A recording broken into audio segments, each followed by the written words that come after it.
want to do it. They don't want to do it. They don't want to do it. Okay. Hello, my name is Jean Runyon, and I'm going to do this speech on second and third hand smoke and the effects that it has on all of us. We all know someone close to us that smokes or has smoked, and some of them may feel better when they have quit smoking. Others might refuse to quit, thinking that they can't quit, there's no help for them, there's no one that can help them, no one understands what they're going through. They're wrong, whether they want to admit it or not, and there is help for them that we will go over later in the video. First, we're going to go through on, does anybody know what secondhand smoke is? No. All right. Secondhand smoke is caused from the smoke that you exhale from the cigarette when you're smoking it. The bystanders or anybody that's close by to you breathes that smoke in. They actually receive more of the toxins in their body than you do when you're smoking a cigarette. According to the CDC, there's about 7,000 chemicals and at least 250 are known to cause disease, and about 70 of them are known to cause cancer in cigarette smoke. Why is secondhand smoke so bad for the smoker? Well, that's a mixed question, because smokers can get just as sick as non-smokers, but sometimes not as fast, because they're exhaling the toxins out when everyone else is breathing them in. In this slide here, when you're smoking in a car, your child is trapped, they can't do anything about it. Whoever's doing the smoking is harming that person and the other people that are in the car with them. Children are more susceptible to picking up the toxins because they breathe faster than we do, so therefore they suck those in quicker than what even an adult does that might be standing by. In this example here, this shows a child's lung. It's obviously not factual, but it's got cigarettes all in it. This is a child that's been exposed to cigarette smoke. By the time he is 5, he will have inhaled an approximate 102 packs of cigarettes from being around someone that smokes. This little girl over here, it's hard to see that, 85% of the cigarette smoke goes into the air, and where do you think the rest of it goes? It usually sucks into whoever's standing close by. If you smoke around your child, well, by the time they're 5, they will have consumed roughly 102 packs of cigarettes. Children are at more risk, again, because they are smaller and they breathe faster, so they inhale more of the toxins. Smokers, though, are not invincible to illness like they might think. They think that smoking doesn't hurt anybody, it's only hurting them. They're wrong, it hurts everybody when they smoke. Smoking causes, in an adult, can cause larynx cancer, esophageal cancer, it can cause a heart attack, it can cause systematic arteriosclerosis, which is a stroke, bladder cancer, it can cause oral cancer in the mouth, lung cancer, chronic bronchitis, emphysema, it can cause ulcers and pancreatic cancer. And that is just in the smoker. It can also cause those things in other adults as well when they're breathing in that secondhand smoke. It can also cause early menopause, COPD, asthma, lung and bronchus cancer. It can cause cervical cancer and reduced fertility. It can also cause miscarriages in women when they smoke. In children, when they are around the secondhand smoke, they can get pneumonia, ear infections, lung damage, more asthma attacks, and more allergy problems. The CDC says health effects on children from secondhand smoke include all of these things, plus more frequent and severe asthma attacks, respiratory symptoms like coughing, sneezing, shortness of breath, respiratory infections like bronchitis and pneumonia, and a greater risk of SIDS. Cigarette smoke is the #1 preventable cause of death in the United States. Half of the people that smoke cigarettes will succumb to the illnesses that go with it. According to the CDC, 2.5 million people have died from health problems caused by exposure to secondhand smoke since 1964. what smoking, I mean, what are people thinking? These are some of the chemicals that are in cigarettes when you smoke, and like I said, the smoker gets only part of that. Everybody else gets it. Would you allow your kid to drink paint stripper, rat poisoning, mothballs, butane out of lighters?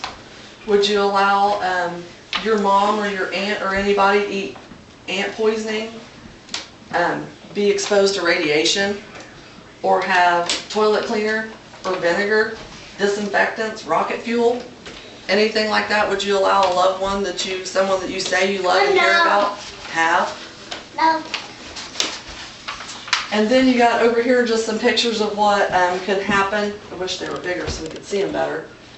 This is one of the warnings that the CDC and the Cancer Society used to put out several years ago about what can happen to you to scare people, but in reality it was what really could happen, but no one wanted to believe it. You can lose circulation, causing gangrene to set in your feet, legs, because they're the lower extremities. You can have smoking increases miscarriage risks. Smoking causes 92% of the oral cancers that people end up getting. Smoking causes neck cancer. This is a side lesion coming out. It causes decay in the teeth. And also, this one here is just a picture of another type of oral cancer. And then we can look at the cost of smoking. Smoking costs more than just thinking about how much that pack costs. And if you're a pack-a-day smoker or 2-pack-a-day smoker or whatever you are, not just simply multiplying those by how much it costs you. You have to take into the other related things that cost your medical insurance, and life insurance is more for people that smoke. And the reason that is because those people are going to become sicker, their families are going to be sicker, they're going to be making more trips to the doctor, which costs people that don't have insurance or that don't have smoking related illnesses have to pay a higher cost for everything also. So it doesn't just affect the person that's smoking, it affects everyone around them and in a society. Indirect costs and things, again, is like health insurance, increased insurance premiums, healthcare visits to the doctor for you or your child because of the illnesses that they picked up, professional cleaning of smoky smelling clothing and automobile interiors. And did you know that trading in your vehicle will get you less value for your car if you've smoked in it ever? There's not chemicals that can clean that smell out unless it's professionally done. A lifetime of smoking for a 24-year-old male would be $183,000 for the year. This increases to about $220,000 when you add in the added costs of the extra cleaning, the high cost of your insurance premiums and things like that, and the extra medical expenses. An average price, look this up, Dr. Frank Sloan is a professor at Duke University that came up with these figures. And then, it's okay. And then he wrote an article on what a pack of cigarettes costs today, state by state. Cigarettes today, depending on the brand, run anywhere from $3 to almost $6 a pack, depending on what you smoke. Marlboro was the one I think that they looked at, and it was running like $5.97 a pack in Indiana. A pack-a-day smoker will spend an average of $2,100 per year for just the cigarettes. Add in the indirect costs, and easily looking at around $3,500 a year. And if there were 2 people smoking in the house, well then, that's a lot of money to be tossing away.